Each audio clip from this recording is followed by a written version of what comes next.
अपनी इस अवधारणा की व्याख्या करते हुए वह कहता है कि विभिन्न सरकारें, चाहे वह जनतंत्रीय, कुलीन तंत्रीय या आतताई तंत्रीय हो, वे जो कानून बनाते हैं उनका एकमात्र उद्देश्य उनके शासकों को, जो शक्ति के धारक है, स्वार्थ सिद्धि करना होता है। वे अपनी सत्ता के बल पर निर्बल लोगों से अपने द्वारा निर्मित कानूनों का पालन करवाते हैं तथा जो पालन नहीं करते हैं उन्हें दंड देते हैं। ठीक है, तो जब यहाँ पे इन्होंने बात की थी कि शक्ति ही क्या है, सत्य है, तो शक्ति का मतलब क्या होता है? जिसके पास अधिकार होते हैं, जो कानून बनाता है, जिसके पास पावर होती है। तो उन्होंने क्या कहा है कि वही क्या है, शक्ति ही सत्य है तथा न्याय क्या है, शक्तिशालियों का हित है। न्याय क्या होता है? केवल शक्तिशाली जो वर्ग होता है, शक्तिशाली जो व्यक्ति होता है, उसके लिए, उसके हित के लिए क्या होता है? न्याय होता है। क्योंकि वो क्या करता है, अगर जनतंत्र अगर हम बात करते हैं, कुलीन तंत्र की अगर हम बात करते हैं या आतताई तंत्र की हम बात करते हैं, तो ये क्या होते हैं, जो भी कानून बनाते हैं उसका जो मुख्य जो उद्देश्य होता है वो क्या होता है, शक्ति धारक के हाथों में होता है। और क्या होता है, उनकी स्वार्थ सिद्धि के लिए वो क्या करते हैं, अपने स्वार्थों की सिद्धि के लिए, अपने स्वार्थ की प्राप्ति के लिए क्या करते हैं, कानूनों को बनाते हैं। और जो निर्बल जो लोग होते हैं वो क्या करते हैं, उन कानूनों का पालन करते हैं। वो क्या करते हैं, जोर जबरदस्ती से अपनी शक्ति के बल से क्या करते हैं, उन लोगों से अपने द्वारा जो कानून बनाए गए हैं उनका पालन करवाते हैं। और जो अगर उनके उन कानूनों का पालन नहीं करते हैं, उनके आदेशों का पालन नहीं करते हैं, तो वो क्या करते हैं, उन्हें दंड देते हैं। ठीक है, तो न्याय का जो उग्रवादी अवधारणा है वो क्या है, थ्रेसी मेकर्स के इसका प्रतिपादक है। और उन्होंने क्या कहा है कि जो शक्तिशाली जो वर्ग होता है, न्याय क्या है, उन्हीं का हित है। ठीक है, गरीब लोगों के लिए न्याय नहीं है, वहाँ पे क्या है, जो शक्तिशाली जो वर्ग होता है उनके हित के लिए, वो अपने स्वार्थ की प्राप्ति के लिए, अपने स्वार्थ के हित के लिए क्या करता है, अपने कानून बनाता है। और जो निर्बल जो गरीब व्यक्ति रहता है उसको उसका पालन करने के लिए बोलता है। तो इसका भी क्या किया है, प्लेटो ने इसका भी खंडन किया है। अब हम इसके बाद अगली जो अवधारणा है उसका अध्ययन करेंगे। इसी क्रम में अगर हम थर्ड जो अवधारणा मानते हैं वो है व्यवहारवादी अवधारणा।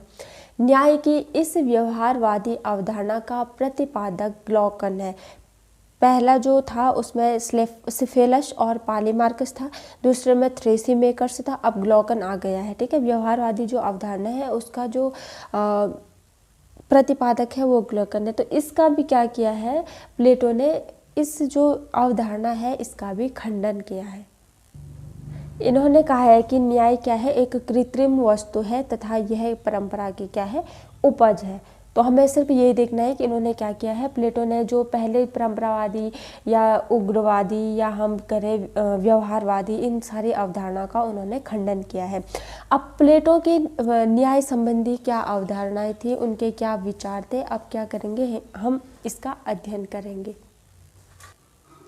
तो जो अवधारणाएं थी उनका खंडन प्लेटो ने क्या किया, अपने रिपब्लिक जो उसका ग्रंथ है उसमें उसने क्या किया, उन विचारधाराओं का खंडन किया है।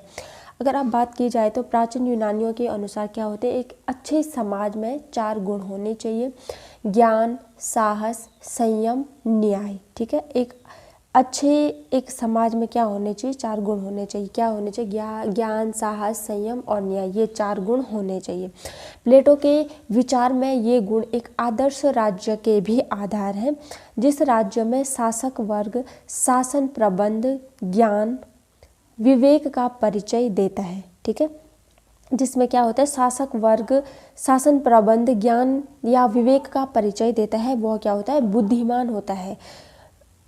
जिस राज्य में शासक वर्ग शांति तथा युद्ध में साहस से काम लेता है वह वीर है। और राज्य में उत्पादक वर्ग या सैनिक वर्ग प्रशासन वर्ग के नियंत्रण को सहर्ष स्वीकार करते हैं और शासक वर्ग शासन प्रतिबंध विवेक पूर्ण करता है, उसी में आत्मसंयम तथा आत्मनियंत्रण पाया जाता है। ठीक है। तो ये क्या होने चाहिए, 4 गुण होने चाहिए एक आदर्श राज्य में भी, एक आदर्श समाज में भी, जिसमें क्या है, ज्ञान है, साहस है, संयम है और न्याय है। ठीक है। तो उसने ज्ञान की, बुद्धिमान किसको कहा है कि जो एक शासक जो वर्ग होता है वो शासन प्रबंध क्या है, वो शासन प्रबंध जो है तो उसको क्या कहा है, उसने एक बुद्धिमान कहा है। और जिस राज्य में वो कहता है कि शासक क्या है, शांति तथा युद्ध में साहस से काम लेता है, तो वो क्या है, वीर है। उत्पादक को अगर उत्पादक वर्ग जो है वो क्या करता है, सभी चीज़ों को स्वीकार कर लेता है, तो वो क्या होता है, इसका आत्मसंयम में आ जाता है। इस प्रकार यह सिद्धांत की प्रत्येक व्यक्ति को अपने प्रकृतिस्थ गुणों के अनुसार कार्य करना चाहिए, अर्थात स्वधर्म का पालन करना चाहिए। ये क्या है, न्याय है। जैसे हमने स्टार्टिंग में भी पढ़ा था कि उसने क्या कहा था कि व्यक्ति को क्या करना चाहिए, अपनी योग्यता अनुसार क्या करना, अपने कार्य करना चाहिए और दूसरों के कार्यों में हस्तक्षेप नहीं करना चाहिए। तो ये ही क्या है, प्लेटो का न्याय संबंधी विचार है। और इसकी बहुत सारी आलोचनाएं भी हुई हैं, जो अलग विद्वान हैं उन्होंने क्या किए, उसके जो विचार है उसका आलोचना भी की है। आलोचनाओं में कुछ हेडिंग है जो कहा गया है कि न्याय सिद्धांत नैतिक है, वैधानिक नहीं है, निरंकुशता किसी भी रूप में समर्थन योग्य नहीं है। निरंकुशता, विद्वान कहते हैं कि उन्होंने क्या किया है, निरंकुशता को बढ़ावा दिया है, समर्थन किया है। तो किसी भी हाल में क्या हो, निरंकुशता का समर्थन, जो निरंकुशता है वो समर्थन योग्य नहीं है। इसके बाद व्यक्ति का पूर्ण विकास संभव नहीं है। लोकतंत्र विरोधी, उन्होंने उनके विचारधारा को कहा है, प्लेटो की जो विचारधारा है उसको लोगों ने क्या कहा है, कि लोकतंत्र विरोधी है।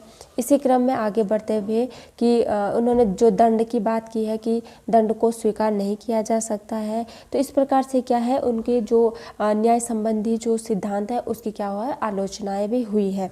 और प्लेटो के इस न्याय सिद्धांत में अनेक कमियां दृष्टिगोचर हैं। सेबाइन ने इसकी आलोचना करते हुए कहा है कि प्लेटो का न्याय संबंधी सिद्धांत स्थिर, आत्मप्रेरक, भ्रष्ट, अविश्वसनीय तथा क्या है, अमनोवैज्ञानिक है।